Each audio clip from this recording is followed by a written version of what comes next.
सिंदूर की डिबिया हाथों में लिए नेहा आज भी रोज की ही तरह तैयार हो रही थी, इस उम्मीद में कि शायद आज शादी के 7 दिन बाद ही सही उसकी सुहागरात मुकम्मल हो जाए। वही सुहागरात जिसे नेहा का पति सारांश अब तक किसी न किसी बहाने से टालता आया था। नेहा ये सोच ही रही थी कि तभी कमरे में गूंजती एक लड़की की आवाज से नेहा चौंक जाती है, जो चीख चीख कर कह रही थी, जिंदगी हमसे पूछकर कोई खेल नहीं खेलती नेहा, और ना ही हमारे मुताबिक चाल चलती है। गौर से देख इसे, वही कमरा है ये, वही बिस्तर है ये। पाना चाहती थी ना तू इसे, पर गौर से देख ये आज भी खाली है। कैसे सारांश तुझसे शादी करके भी तेरा नहीं हो सका, क्योंकि वो तो सिर्फ मेरा है, सिर्फ मेरा। तू और तेरी किस्मत, इसमें सिर्फ और सिर्फ मेरी उतरन ही लिखी है। अचानक से कमरे में एक हंसी गूंज जाती है। उस हंसी की आवाज की तरफ जैसे ही नेहा मुड़ती है, वो कमरे में किसी को नहीं पाती और वो खुद से मन ही मन कहती है, लगता है ये फिर से मेरा भ्रम ही था। ऐसा सोचते हुए शीशे के आगे तैयार हो रही नेहा, जिसने अपनी मांग भरने के लिए सिंदूर उठाया ही था, कि अचानक उसके हाथ से सिंदूर की डिबिया गिरकर पूरे कमरे में फैल गई और कमरे में इस तरह फैले सिंदूर के बिखरे छींटों में नेहा को अपना और सारांश का बिखरा हुआ रिश्ता भी साफ साफ दिखाई दे रहा था। नेहा ने बाथरूम में जाकर अपने चेहरे से लिपस्टिक और काजल को साफ किया और शीशे में देखकर चिल्ला पड़ी, बस बहुत हुआ ये सब। थक गई हूँ रोज तुम्हारे लिए सजते संवरते सारांश। आज जो भी हो जाए तुम्हें मेरी बात का जवाब देना ही होगा कि आखिर मेरे साथ तुम्हारा रिश्ता क्या है। आखिर क्यों शादी के 7 दिन बाद भी मैं अकेली हूँ। वो ये सब सोच ही रही थी कि अचानक सारांश की गाड़ी के हॉर्न को सुन नेहा तेजी से कमरे में फैली चीजों को साफ करके बैठ गई और अगले कुछ ही पलों में सारांश कमरे में उसके सामने था। सारांश को देखते ही नेहा सीधे मुद्दे पर आकर अपने सवालों का जवाब चाहती थी, पर सारांश के कमरे से बाहर की ओर बढ़ते कदम देखकर नेहा तुरंत बोल पड़ती है, सारांश रुको।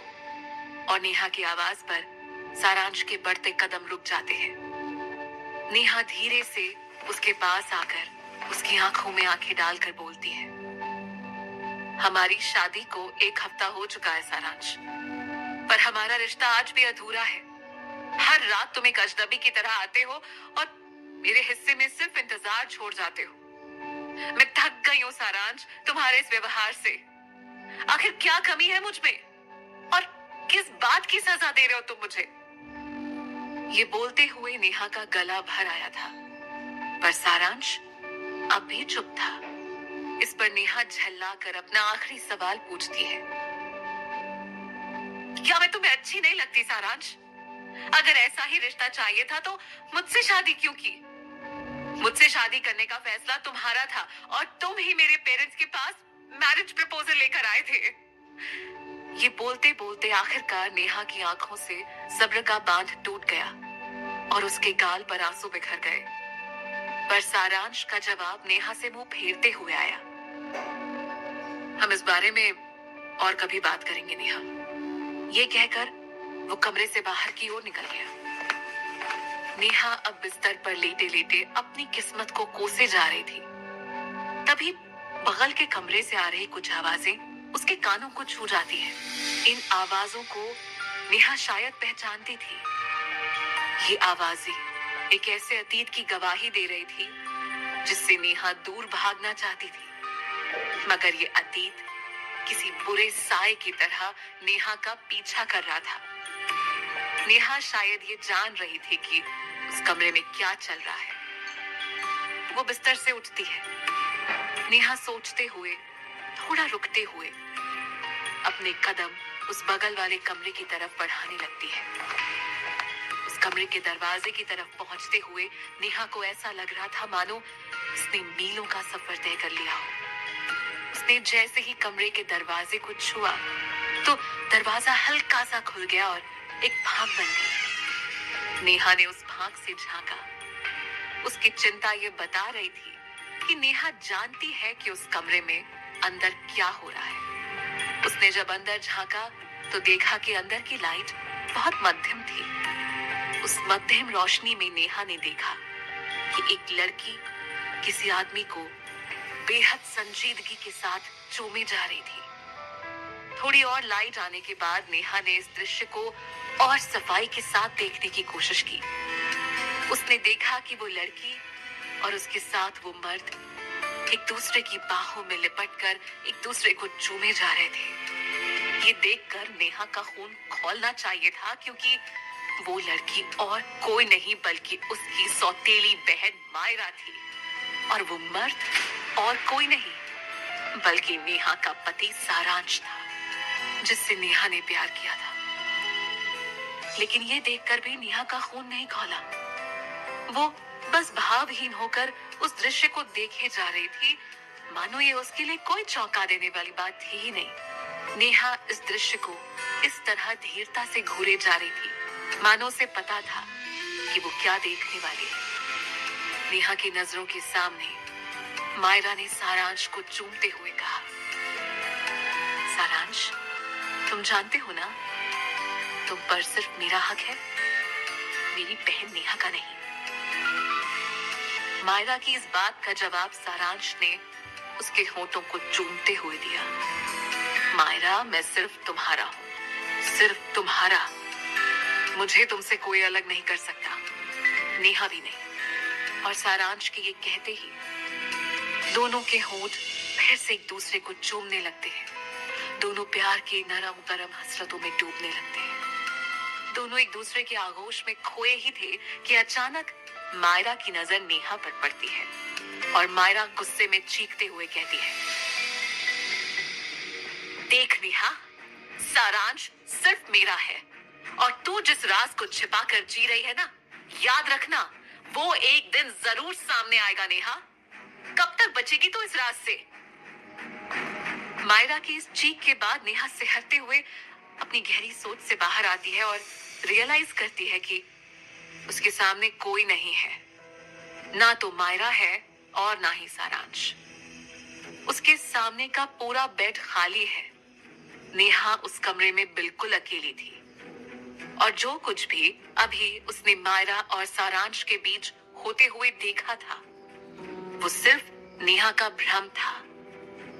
एक ऐसा भ्रम जो मायरा की मौत के बाद बार बार नेहा का पीछा कर रहा था।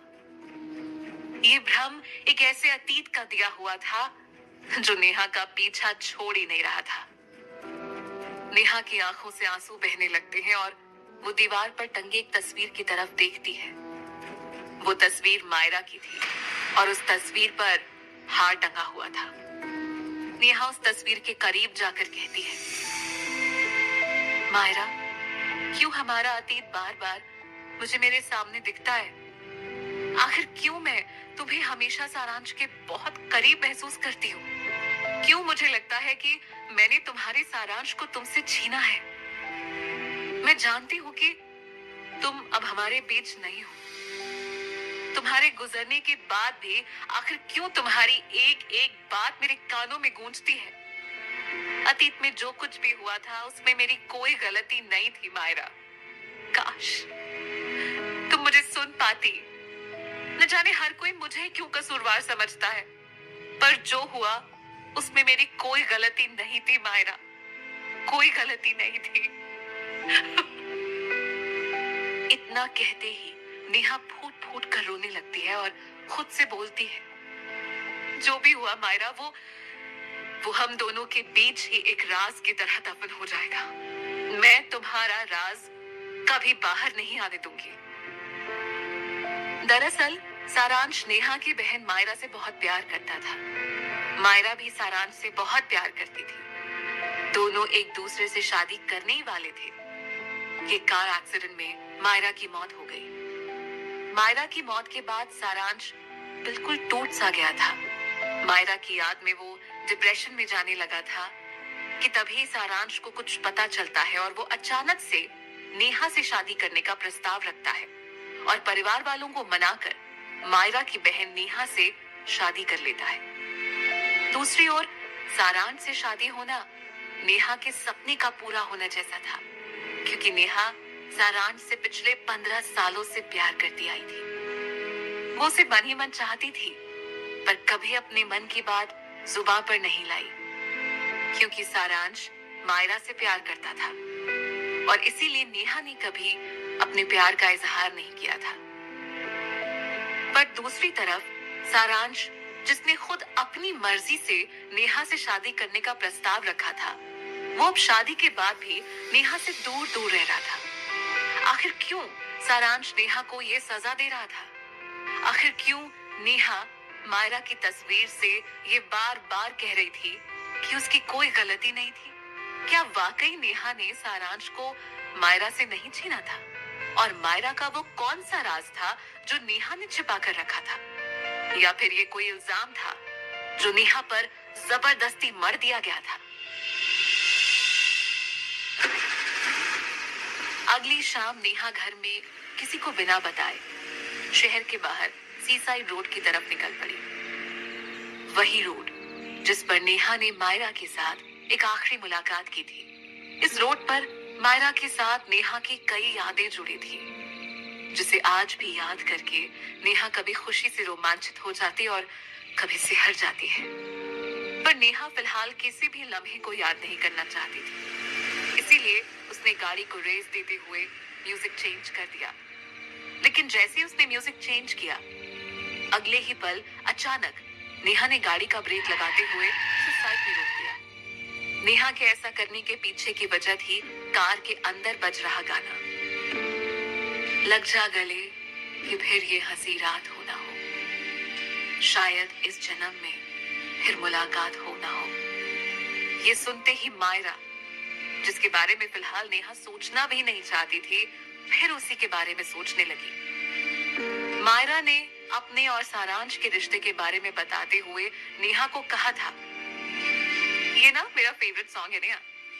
इस गाने की फील ऐसी है मानो एक एक शब्द बस मेरे और सारांश के लिए लिखा गया हो। पता है, जब भी सारांश साथ होता है ना नेहा, जी चाहता है ना उसका साथ छूटे और ना कभी रात। ये बात मायरा ने नेहा से तब कही थी जब नेहा को पहली बार पता चला था कि मायरा और सारांश एक दूसरे से प्यार करते हैं। और ये सुनते ही नेहा की जिंदगी में एक खामोश तूफान आ गया था, क्योंकि मायरा ही नहीं बल्कि नेहा भी बचपन से सारांश से ही प्यार करती थी। पर जब मायरा ने अपने और सारांश के बारे में नेहा को बताया कि वो सारांश से कितना प्यार करती है, तो नेहा ने सिर्फ मायरा की खुशी के लिए अपने बचपन के प्यार को अपने सीने में एक राज की तरह दफन कर लिया था। उस गाने के बाद और मायरा की यादों में नेहा को अंदाजा ही नहीं हुआ कि नेहा की कार अब सी साइड के उस रोड पर पहुंच चुकी थी जहां नेहा मायरा की मौत से पहले उससे आखिरी बार मिली थी। कुछ देर तक उस रोड को घूरने के बाद नेहा उस रोड की ओर आगे बढ़ती है, तभी एक आवाज पर उसके कदम रुक जाते हैं। वो आवाज किसी और की नहीं बल्कि रोती हुई मायरा की थी, जो बोल रही थी कि तूने मेरे साथ अच्छा नहीं किया नेहा, तूने मेरे साथ बिल्कुल अच्छा नहीं किया। अपनी मरी हुई बहन मायरा के साथ उस आखिरी मुलाकात को नेहा ठीक अपने सामने महसूस कर रही थी, मानो वो पुराने लम्हे किसी फिल्म की तरह उसकी आंखों के सामने दोबारा चल रहे थे। ये सुनते ही नेहा धीमे से बोल पड़ी, ये तुम मुझसे कह रही हो मायरा? जो तुम करने जा रही हो अगर किसी को पता चल गया तो मालूम है क्या होगा? ये सुनकर मायरा की आंखों में मिन्नतों का भाव उतर गया। वो नेहा के आगे हाथ जोड़कर बोलने लगी, मेरे लिए तुम सिर्फ बहन नहीं, सबसे भरोसेमंद हमराज और दोस्त हो, इसीलिए मैं तुम्हारे आगे हाथ जोड़ती हूँ। प्लीज मेरे राज को राज ही रहने दो, क्योंकि अगर ये राज बाहर आ गया तो सब खत्म हो जाएगा, सब। हाथ जोड़े मायरा ये कहकर रोने लगी, पर दूसरी ओर मायरा की इस बात पर नेहा पलट कर बोलती है, राज, देखो तुम्हारे इस राज के कारण हम सब बर्बाद हो जाएंगे, सबकी जिंदगियां एक झटके में बर्बाद हो जाएंगी। ये सुनते ही मायरा नेहा के थोड़ा और करीब आकर बोली, मैं जानती हूँ मैं जो करने जा रही हूँ वो इस वक्त गलत है, सब बर्बाद हो जाएगा। पर यकीन करो नेहा, मेरी जिंदगी में ये मौका फिर नहीं आएगा। इसलिए प्लीज प्लीज इस बार इस राज को राज रहने दो। मायरा के मुंह से ये सब सुनते ही नेहा के चेहरे के भाव बदल गए और वो उसके चेहरे को घूरते हुए बोलने लगी, बंद करो अपनी बकवास मायरा, तुम हमेशा से यही थी। सब कुछ आसानी से मिल जाने का मतलब ये नहीं कि तुम अपनी खुशियों के लिए सब कुछ बर्बाद कर दो। नेहा अपनी बात पूरी कर पाती इससे पहले मायरा चिल्लाकर बोल पड़ी, जो होगा देखा जाएगा, पर इस वक्त सब कुछ हो सकता है बस अगर तुम मेरा साथ दो तो। मैं तुम्हारे आगे हाथ जोड़ती हूँ नेहा, बस एक बार। मायरा की आंखों में ये बोलते हुए आंसू भर गए, पर नेहा ने कुछ सोचकर उन्हें दरकिनार करते हुए धीरे से कहा, मुझे माफ कर दो मायरा, मैं ये नहीं कर पाऊंगी और तुम्हारे लिए भी यही बेहतर होगा। नेहा ने भले ही ये बात धीरे से कही थी, लेकिन ये बातें मायरा के सीने में जा लगी और इस पर वो बोल पड़ी, आखिर किससे उम्मीद कर बैठी थी मैं कैसे भूल गई कि आखिर हो तो तुम सौतेली बहन ही ना। इधर मायरा जो अपने लफ्ज पूरे कर ही पाई थी कि एक जोरदार तमाचा उसके गालों पर पड़ा और अगले पल पूरे माहौल में सन्नाटा पसर गया। वो थप्पड़ नेहा ने गुस्से में मायरा को मारा था। थप्पड़ पड़ते ही मायरा चीख कर कुछ कहना चाहती थी, लेकिन नेहा ने ठीक उसी वक्त अपनी आंखों को बड़ा करते हुए मायरा से कहा, सौतेली, तुम्हारी हिम्मत कैसे हुई ये शब्द अपनी जुबान पर लाने की, जो आज तक मैंने कभी नहीं कहा। लेकिन तुमने मुझे मजबूर किया मायरा, रंग मैंने नहीं तुमने दिखाया है अपने खून का। मैं कभी नहीं कहना चाहती थी, पर आज कहूंगी कि सौतेली मैं नहीं तुम थी, तुम। नेहा ने उस दिन जो मायरा के गाल पर थप्पड़ मारा था, उसकी गूंज से आज भी नेहा सिहर गई और एकाएक उस बुरे सपने से बाहर आई। तभी उसने महसूस किया कि सड़क पर दूर दूर तक कोई नहीं था। सन्नाटे में वो खुद की ही यादों में उस दिन की बातों को महसूस कर रही थी। ये सिर्फ उसकी यादें थी जो उसे आज भी टीस की तरह महसूस हो रही थी। अगले ही पल अपनी आंखों को पोंछते हुए नेहा अपनी कार के अंदर वापस जाती है और गाने को बंद करते हुए खुद से कहती है, मायरा की मौत से पहले जो राज मुझे पता चला था, आई होप किसी को पता ना हो। वो ये सब सोच ही रही थी कि अचानक उसका फोन बज उठा। फोन सारांश की मां नीता सिंह यानी नेहा की सास का था। नेहा ने फोन उठाते ही कुछ कहना चाहा, लेकिन अचानक नीता बोल पड़ी, कहाँ हो तुम नेहा, बेटा जल्दी घर आओ। ये बोलते ही उन्होंने फोन डिस्कनेक्ट कर दिया।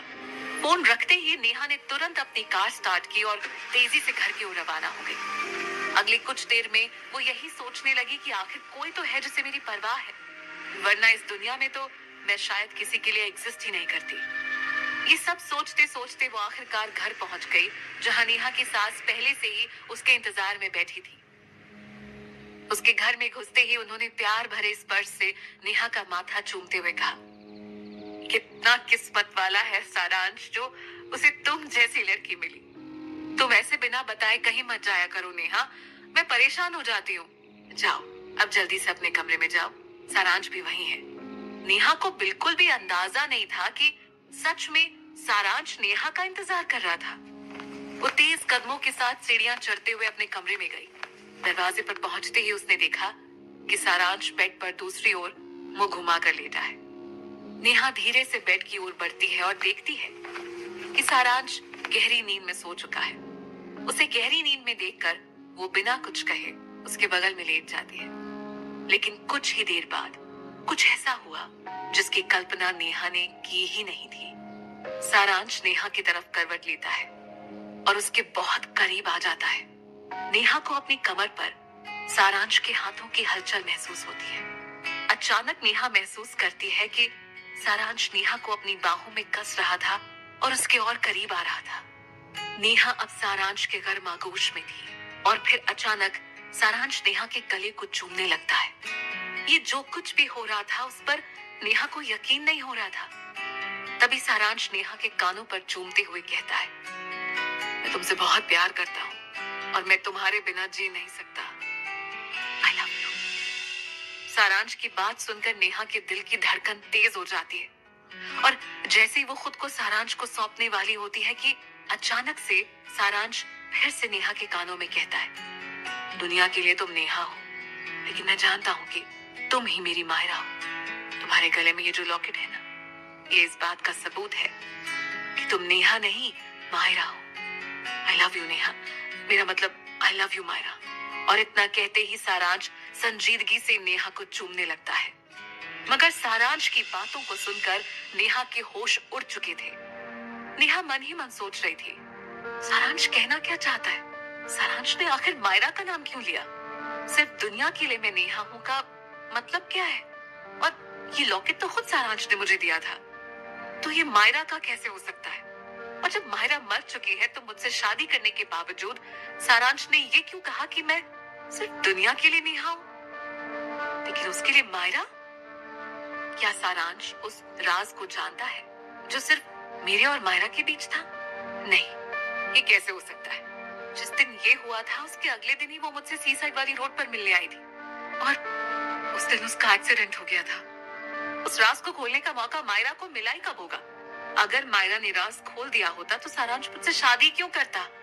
नेहा ये सब सोच ही रही थी कि सारांश का स्पर्श अब काफी रफ होने लगता है। नेहा को महसूस होने लगता है कि सारांश गुस्से में नेहा पर अपना पूरा जोर आजमा रहा है। जिस तरह बिस्तर पर सारांश नेहा के शरीर पर जोर आजमा रहा था, ऐसा लग रहा था मानो सारांश किसी बात का गुस्सा निकाल रहा हो। सारांश के रुकते ही नेहा बेजान से होकर बिस्तर की दूसरी तरफ लेट जाती है। उसका पूरा शरीर दर्द से अब टूट रहा था।